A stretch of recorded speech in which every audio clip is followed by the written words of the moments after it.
I'm the MD at Fruition IT and Fruition Consulting, and I'm delighted to welcome our guest this morning, who is Sharon Pryor. Sharon is a really experienced, seasoned IT executive and has held CIO/director level roles for organisations such as Ann Summers, GSK, the Post Office, and most recently, Sharon has been appointed as Director of Technology at Heathrow Airport. Sharon is also a founding member of Chief, which is a global network for senior executive women, and has been listed in multiple publications as an influential IT leader, including being listed in Computing's top 100 IT leaders this year. So welcome, Sharon. Really nice to meet you, and thanks for joining us today. Just to start, a bit of a broad question, but did you start your career in technology, or did you kind of progress from a different discipline into tech? How did it start? Oh, really great question. So I'll go right back. So I am one of seven. I come from a very large family. Both my parents came from Barbados, married in the UK, and I'm the middle child of seven. And our childhood was very, very busy, as you can imagine. And so I left school and went straight to work, and as did all of my older siblings, because money was very tight at home. So I didn't actually plan my career. All I knew was I needed to work and earn money for the household. But it was whilst I was working for a bank, which was the HSBC at the time, where I discovered a problem with our technology network. I was in banking operations, so I wasn't even working in technology. And back then, Google wasn't a thing. So I went out, bought a book on networking, and discovered how to fix the problem weeks later. And my bosses were so impressed with me. They said, you know, you're wasted in operations. Why don't you go and work in the IT function? And so I did. And they actually sponsored me to learn about networking. And so I became a certified network engineer back in the day when there weren't any females doing it. But I just had this really inquisitive mind. So I learnt my trade really on the job, and became a certified network engineer for HSBC, and then went on to work for the Bank of England, and my career just took off from there. Amazing. That's such a good story. I love how you went and got a book. Yes. Yeah. And did you always know that were you always ambitious and driven and knew that you wanted to progress through the ranks in technology? Is that kind of something that was within you? Yeah, and I guess again, I always go back to my childhood, but my parents had this thing around having to learn and continuously learn. So, you know, our dinner tables were always really adventurous, because my dad invented this game of us sort of going around the dinner table and telling each other what we'd learned that day that we hadn't learned before we went to bed the night before. So we always came up with imaginative things that we would try and learn, but then we started actually doing it and just really learning. And you know, as a child, I was always very, very inquisitive. So when I solved the problem, our networking problem at HSBC, and then went on throughout my career, landed at GlaxoSmithKline in the early days of the organisation. It was actually the Wellcome Foundation where I started.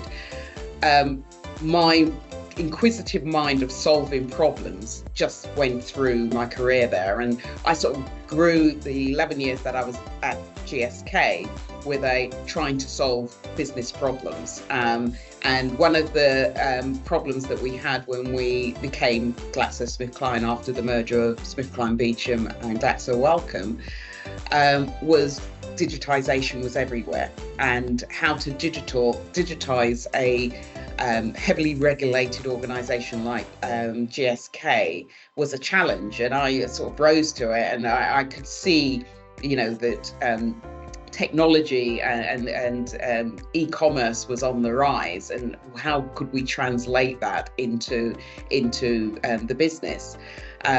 my boss at the time, a really wonderful guy called Dr. Mark Elbay, he really sponsored me, and he promoted me to be one of the youngest directors at GSK. But he also encouraged me to do extra education and learning, and it was there that I started on my academic career, and did a computer science degree, and then ended up doing a law degree, and then a few years later an MBA, and then a Master of Law. But it was always with the guise of, you know, understanding how I can translate that into my role as an IT professional, but from a business lens. How on earth did you juggle getting all of those degrees, that master's degree? I was looking at your profile earlier and was like, wow, she's got a law degree. Wow, she's got a master's in law. How do you juggle that with an executive level role that's demanding, and then anything else that's going on in home and family stuff? Yeah, and as a single parent, so I raised my son as a single parent when he was very young. Yeah, I just had this affinity, and as I say, it goes back to my childhood. My dad really instilling in us a continuous learning culture. I always like to understand what I'm doing to make the best of what I do. So I juggled it because I was really motivated. I was never really that motivated at school because I never really got and understood what the purpose of, you know, doing art, because I was never really interested in it. But learning about business and learning how to translate what I do in technology into business speak was what motivated me. So I juggled it because I wanted to, and it wasn't just having a busy career, but I was traveling all over the world as well with my career. So I would remember being on flights and, you know, with my books out and really just trying, you know, making notes and just, you know, trying to make connections. But anything that interests me, I've got a real affinity with. So that was always my attitude. And are you one of those people that if you're going to do something, you've got to do it to the very best of your ability? So you're going to absolutely go for it and exceed in whatever it is you approach? You've hit the nail on the head, Sarah. My dad's view was he didn't care what we wanted to do. Even if we wanted to be a road sweeper, his view was be the best road sweeper on the team. You know, always do your best, because if someone's paying you to do a job, you've got to put your all into it, or don't do it at all. And that's what I instill in teams that I've led is, you know, I prefer people with the right attitude than to try and teach them how to do something. I'd rather have the right attitude than the right person with all the right qualifications. Yeah, absolutely. And I guess when you reflect now on your career, that I can imagine that the role of a CIO has evolved quite significantly since you started back in the day at GSK. What have you seen as the kind of key differences? What's changed? Yes, I mean, certainly back in those days, IT was effectively a service provider, and so the business would want to do something, and IT would then provide the technology to enable them to do it, and it was effectively operations based. Where things have changed certainly over the last 10 years, 15 years, has been IT has been leading a lot of the change. I mean, technology's just exploded, and you see the onslaught of new capabilities, especially Apple and Amazon and Microsoft. The rate of change has really increased. So organizations need people who really understand the technology, but can translate that technology into, okay, so what does it mean for us? And I've definitely seen the change in my roles as CIO has been more as a boardroom advisor and a futuristic view of where technology could potentially go and where companies could start to exploit that technology and therefore potentially disrupt their industries than providing a service. I know my exec colleagues aren't interested so much in the operations and the service as they are in the art of the possible and, what could this potentially mean for us?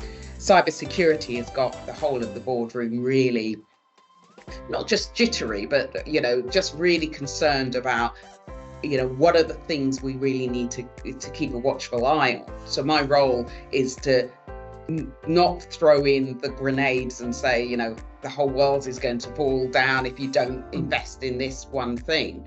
But they really want to understand, where are the risks? What's our risk appetite for addressing, you know, these challenges? And then, you know, how are you helping us plug those vulnerabilities? So I see my role much more as an advisor than, as I said, as a service provider. I love the strap line on your LinkedIn. It says driving business growth through digital transformation. And I think that probably summarizes today's role as a CIO. It is about driving the business growth, rather than, like you just said, providing that operational support or service. Yeah. And what's next? How do you see things, I guess, the industry changing over the next sort of 3 to 4 years? What's kind of going to be the advancement in technology that will change your role as a CIO? God, I mean, you know, if you'd asked me that 10 years ago, I could probably plot out, you know, how technology will start to evolve. Now it's just exploding, with the launch of ChatGPT last November, and how quickly it became the #1 GPT tool for the common person, you know, who was outside of business, was phenomenal. The issue I think a lot of businesses have, no matter what industry they're in, is that they have to face into the prospect that they're either going to have to become the disruptor, or they're going to be disrupted, and then they need to be able to plan for that. So what I'm looking for when I build my teams now is people, as I said before, who have the right attitude, but who I can challenge to think beyond the current status quo. So I'm always encouraging my teams to really think, you know, we talk about thinking outside the box, but really challenge how things are done. You know, don't settle for things being done in an easy way. So companies have to really start to push and challenge their employees. I've worked in many organizations in the past where culture is a big thing. You know, people want organizations, want their people to be, you know, to fit in with the culture. What I've really encouraged organizations now to do is to bring in people who are going to be disruptors. You want the balance. You can't have everyone working in a nice, friendly, quiet way. You have to have people coming in and challenging status quo, challenging ways of thinking. And I just think with technology, wherever it's moving, wherever it will go, data is going to play a huge part in that. And we know that with generative AI, we're not going to see robots taking over people's roles, but we're going to see people needing to really understand how to program generative AI capabilities to enable organizations to improve processes and to remove costs and become a lot more efficient. So I loved your line, be disruptor or be disrupted. Coming on to how you, I guess, build a team and make sure that you've got all of the right character attributes that you talked about, effort and attitude being critical. How do you keep your team diverse, inclusive and equal, so that you get those broader perspectives in your technology team in such a world that is male dominated in technology? How do you achieve that, Sharon? Yeah, you know, I guess throughout my career, there's always been this issue of, you know, being, you know, in the minority. So whether it's female, whether it's, you know, my ethnic background, or even my academic background, there's always been a minority element to my career. What I found, the way I developed my teams, is I look for diverse thoughts. So I look for diverse backgrounds. I actively seek it because I know if I'm faced with a problem, I want all sorts of angles to help me address that problem. Whenever my exec colleagues look at my teams as I develop them over periods of time, they can see the diversity of people that I bring in. Because sometimes they'll say, well, are they going to fit into your team? I hope they don't fit in. I hope, you know, I actively look for it. And I think this is one of the problems I see a lot of organizations are faced with. And, you know, you've only got to look over the last 10, 15 years, the companies that have gone bust, and there are some well documented examples of those, you've only got to look at the culture of those organizations. What they were trying to build is this everyone getting along, everyone working well together. Complacency is a big issue with organizations that focus on that level of culture.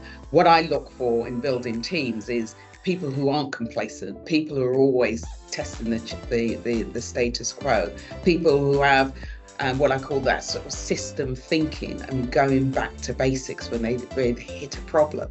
I love to see people in a room whiteboarding. I know we've got a hybrid way of working, and people, love to work or, have the flexibility of working away. But when there's a problem, I like people to be in the room. Here at London Heathrow, we look outside of our office and we see the runway. We know why we're here, and it's a great feeling.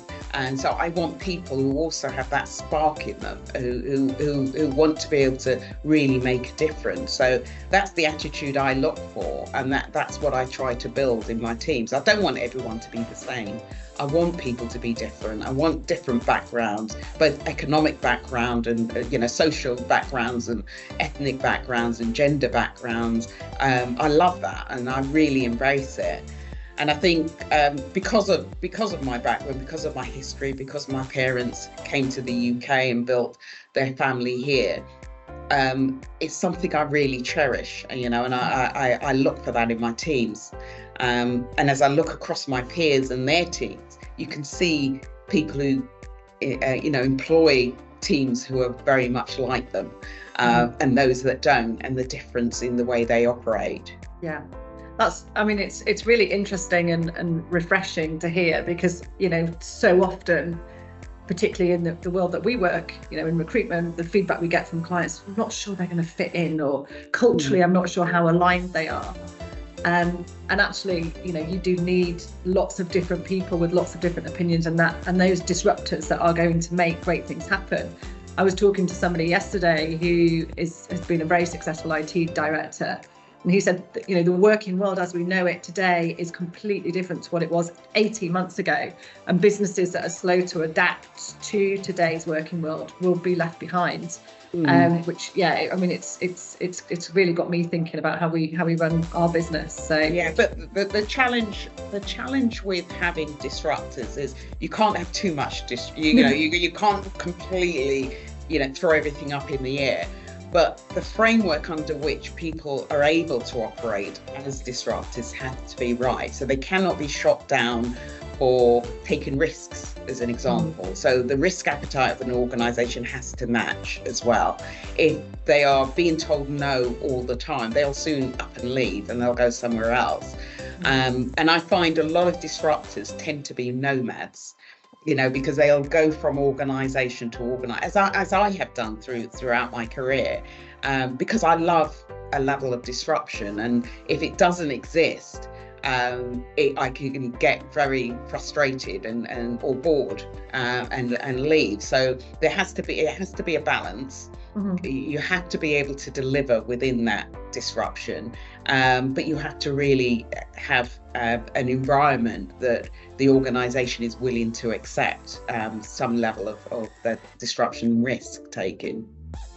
And what are you there to do at London Heathrow then? Are you there to disrupt? Are you there to make some big changes? Well, it's interesting with COVID. All sorts of industries were impacted differently. At Heathrow and almost all airports across the world, it literally stopped overnight. So Heathrow, huge operations, practically 24/7 with all of the developments that happened through the night. But overnight, it was literally a ghost town. The whole of the IT function was turned on its head. So huge amounts of levels of redundancy, people were put on furlough. The last 18 months, we've started to build back, but build back at a rate of knots. So, it's a very, very fast-paced organisation.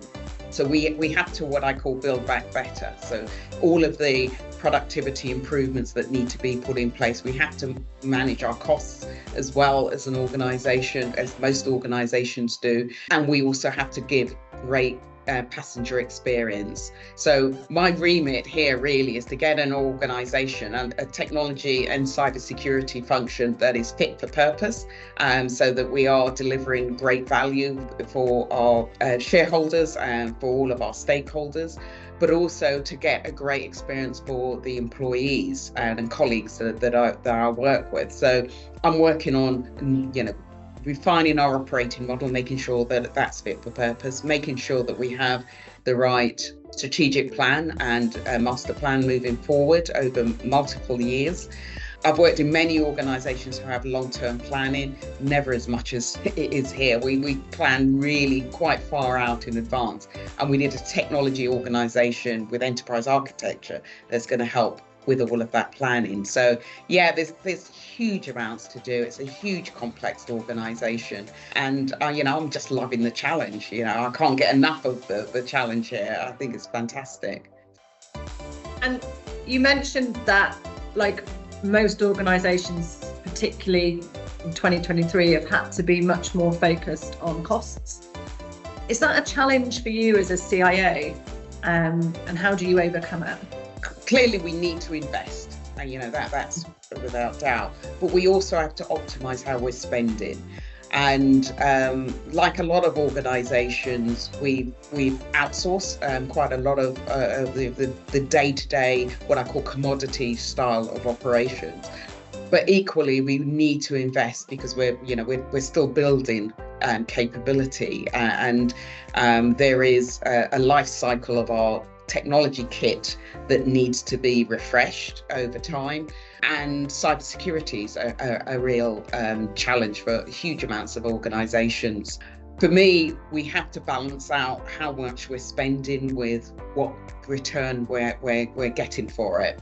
And the way I balance it is to really understand how to simplify what it is we do, making sure that I have enterprise architecture as a capability, understanding all of the business capabilities where we've got, what applications are supporting those capabilities, how the data sits on those applications, and how it's all integrated is what I call enterprise architecture. So having a really clear view on that picture of what our estate looks like, and then systematically going through a life cycle of what applications are fit for purpose, where can we simplify, where is there duplication, is an exercise all CIOs need to routinely do. And it needs to be a religious thing. You can't just be going after the shiny new things, because the old things need to pay for the new things that we need to put in. Yeah. So it's not necessarily about doing more with less, it's about looking at what you've actually got and simplifying out and outsourcing what can be what you describe as a commodity, and focusing on the things that you can impact. Yes, and we drive value. Yeah. Absolutely. So you've mentioned cybersecurity a couple of times throughout this discussion this morning, which I can understand is a big challenge for any CIO, particularly in such a huge, I guess, data-centric organisation like London Heathrow. What keeps you up at night? What are the kind of things that are playing on your mind? Is it cyber, or are there other things that you find are the kind of the brain drains? Yes, is it cyber? I guess the things that keep me up at night are the things I don't know. You don't know what you don't know, and those are the things that worry me, that I may have missed something. So one of the things I really do encourage my team to have as a discipline is to really understand their domain and understand their environments. I don't like surprises, so I always encourage them to just, if there's something that's niggling you that you think, oh, maybe Sharon needs to be on Sharon's radar, I'd like to know about it. Cyber is one of those issues that we've always been faced with some form of technology disruption and adverse disruption throughout the time IT has existed. But it's more so now because of the external actors that can come in and purposefully disrupt your operations. So I need my team to really have clear understanding of what is it we have, where are the vulnerabilities, how are we patching them, how are we monitoring and responding to any potential threats that we have, and walking me through the detail of that. So those are the details that I really need to stay on top of. Other things that I know potentially, projects that are going on that are, tracking, okay, I'll have, regular project review meetings, but it's the operations side that I really need to understand how that works. So those are the things that keep me up at night. Obviously, making sure you keep the lights on is absolutely critical, first Yes. and foremost, for any CIO. So yeah. That makes sense. You talked about your academic career and the fact that you've led a life where learning is key, and that's been encouraged from your parents and your family scenario, which is great to hear. But how do you today stay current with innovation and trends within technology? How do you keep on top of your game?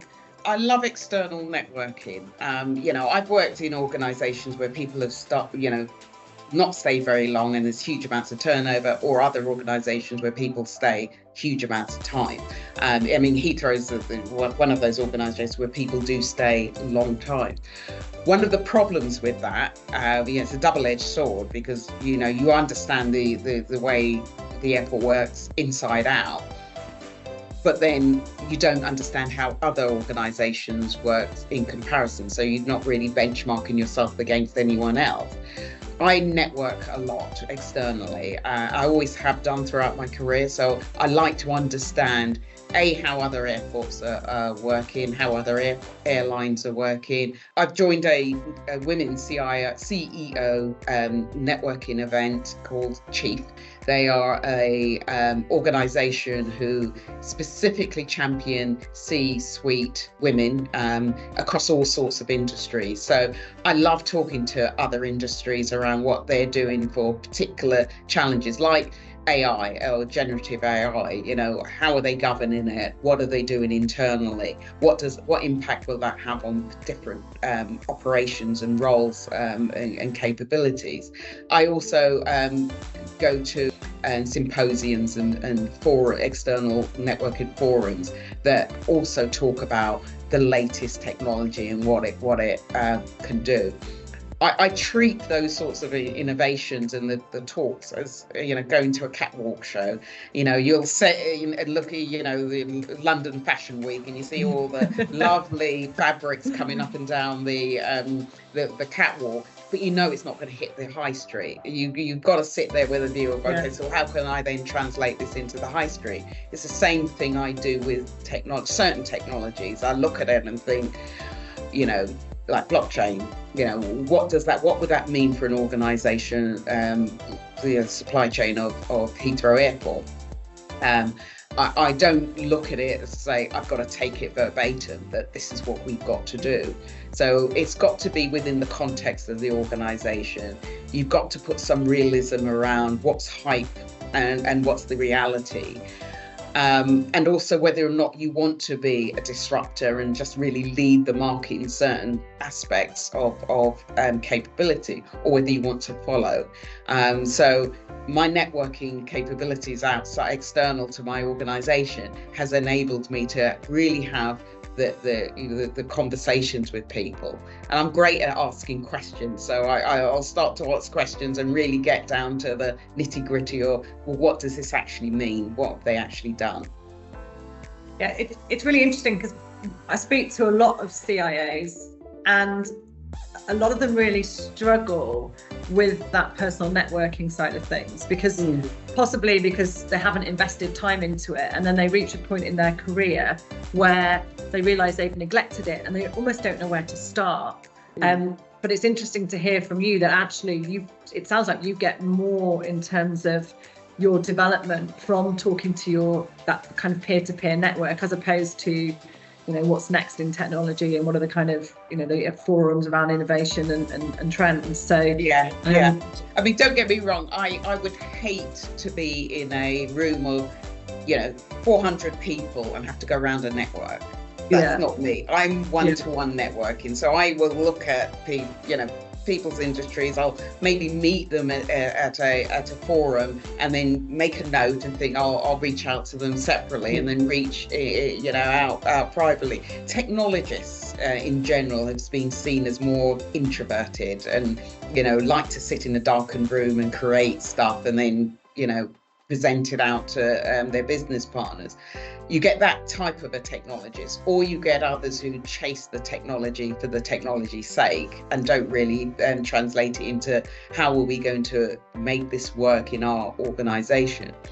And then you get people like me who have both sides. I like to work on a problem. I am a bit of an introvert, so I do like to work on problems, but I also know that I need diversity of thoughts to be able to help solve it. So I use networking in a way that, how can I help someone else solve a problem that they may be faced with that I've solved myself, but then also how can they then help me? So I use it to my advantage, basically. Yeah, it's a good tip though, isn't it? Because I think so many people think networking is about what that individual can get from it, but actually it's about what you give back to the person that you're networking with, or the group that you're networking with, and sharing your insights like you're doing today will be super helpful for somebody else. Looking ahead then to the next sort of 12 months, what are your top 3 priorities as CIO at London Heathrow? What are you focusing on? I really want to focus on building out a very strong technology and cyber function at Heathrow. They've suffered over the last 3 years with aftermath of COVID, the lockdowns, reopening, starting to build back the delivery capabilities. But we haven't really designed the operating model fit for purpose post-COVID. So my priorities is really get the right sized operating model. And this isn't just an org structure. This is around how we operate technology and cyber and data for the airport. So get that right, get the operating model right, but also build out a master plan for technology, multi-year master plan that looks at the life cycle of legacy, because we've got huge amounts of legacy as most airports our size and age has. So have a life cycle on our legacy, but also look at the capabilities we need to build out moving forward. So have that enterprise architecture view of our landscape in a multi-year plan, because there's lots we need to do, but we need to be able to plan it well. And that's my priority over the next 12 months. Excellent. Now, I'm hoping that there'll be people that are watching this podcast that are aspiring CIOs, or maybe people at early stages of their career who are really interested in watching. You mentioned your diverse background, whether that's your gender, your race, or your academic background. What advice would you give to someone who is coming up the ranks and aiming for a kind of leadership spot or a CIO spot? What tips would you share? Yeah, if I could go back over my career, especially my early career, and really have given myself some advice, it would have been really understand myself. So know thyself. It would have been my ask of myself back then, because I tried to be many things throughout my career. I thought I needed to be the technologist, and then I thought I needed to be a really great business partner, and then it was the data specialist. So I really gave myself such this varied and wide remit of being the best in every single field. But what I really discovered about myself is that, there are certain aspects of a role that I know would work well for me. One of which is I have to do something that is giving me a sense of continuous improvement and moving forward. Without knowing what you're really good at, and without knowing what are the elements that you're going to be able to bring to a boardroom, it's very, very difficult to just say, I just want the title of being a CIO, because you have to bring something to a boardroom that is a lot different than just a technologist. And that's what I advise people. Whatever industry you're in, whatever level of the industry, of the organization that you're working in, really understand what it is that company does, and how it makes money and how it adds value. Without knowing that and just knowing about the technology, you're not adding any value at all. So that would be my advice: is don't just chase the title, really give some value into the organization. It's interesting that you said about understanding yourself and what makes you tick. I can imagine that you've influenced quite a few people in their career. Who influenced you? Has there been anybody that you reflect back on? I know your dad, who you've mentioned, but is there anyone in your career that's been a kind of real influencer and helped you kind of progress to the stage that you are today? But when I was at GSK, the first boss of note, as I say, was a guy called Dr. Mark Elbay, who really got me to understand the value of adding value to an organization. And his view, when he promoted me to a director, I was busy running around doing stuff, still almost acting. I was a program lead before that, so I was delivering lots of large-scale change. And he sat me down one day and just said, what are you doing? You're a director now. You've got people who do that stuff. And I said, yeah, but, I want it done properly, and I want to make sure, they know what they need to do. And he said, well, I don't employ you now to do that. I employ you to think. That's what I need. I need someone who's going to be able to think through some of these problems. And that's what I think I learned from all my great leaders that I've had, and there's only been a few. There haven't been that many in my career. I won't name them all. I won't embarrass them all. But I've had 3 people in my career who have led me that I would absolutely go back to work for again, because they really gave me a lot of not just encouragement, but they really influenced me hugely. About how they led. Some of the leaders that I've worked with, wanted to be very friendly with their teams. Others were, really challenged me.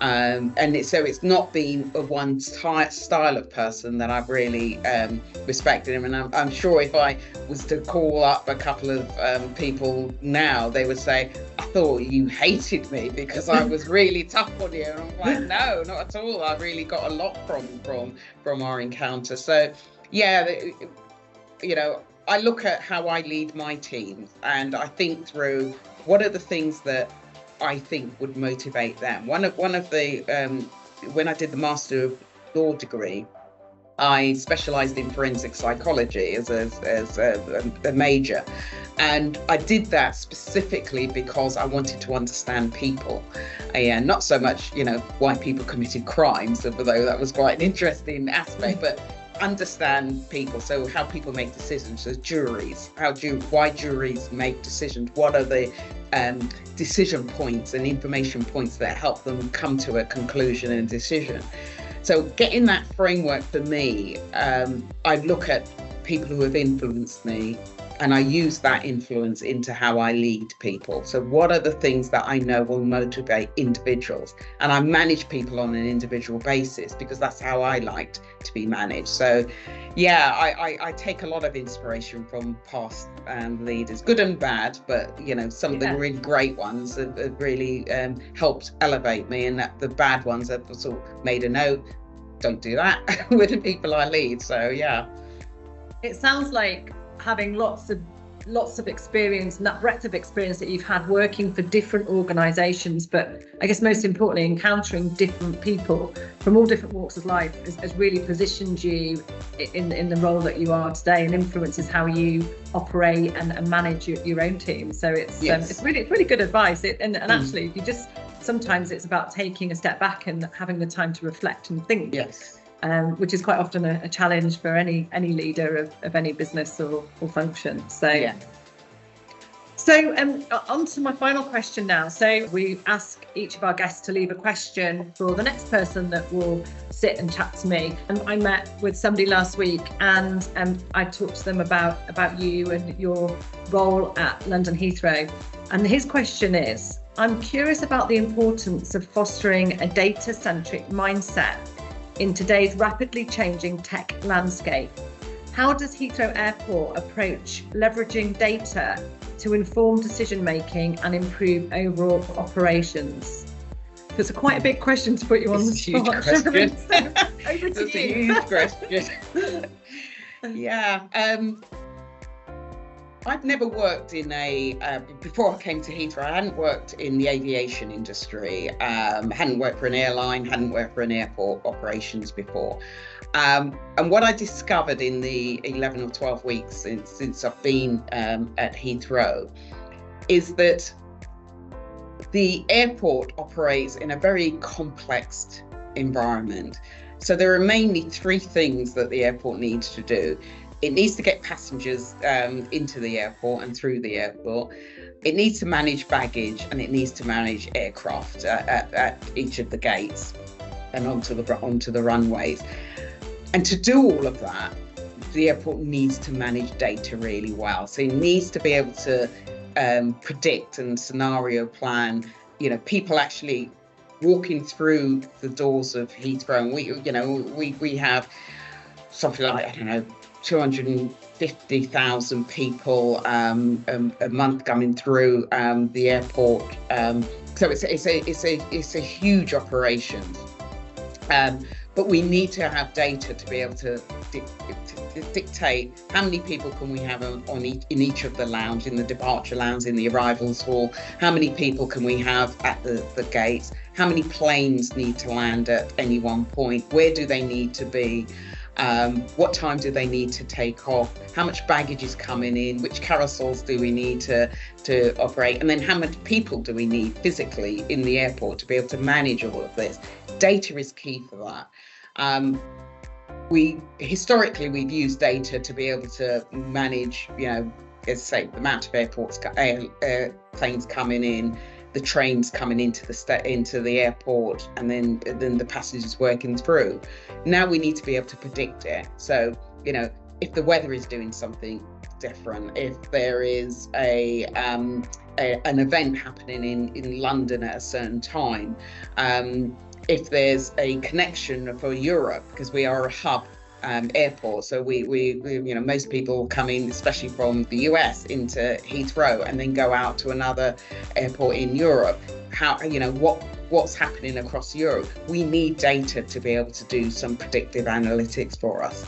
So our use of data is key, and especially with generative AI, we can actually use data in a virtual reality sense to be able to scenario plan. If we've got, and in the UK, snow, we needs to be the right type of snow, no more so than on runways. But if we have snow falling, what will that then do to our aircraft's arrivals and departures? We need to be able to scenario plan it without the event actually happening, so that when it does happen, we're able to act very, very quickly. So data is king for Heathrow, more so than a lot of organisations I've worked for, because it's the only way we can run an efficient operation. That's so insightful, and things that you just think you take for granted, like the snow, like there's an event in London, and actually the fact that you can use data to predict the outcome on the business operation is really interesting. Yeah. Sharon, you've had an amazing career. Thank you so much for sharing your insights and words of wisdom with me today. I really appreciate your time. So I've really enjoyed talking to you, Sarah. So thank you very much.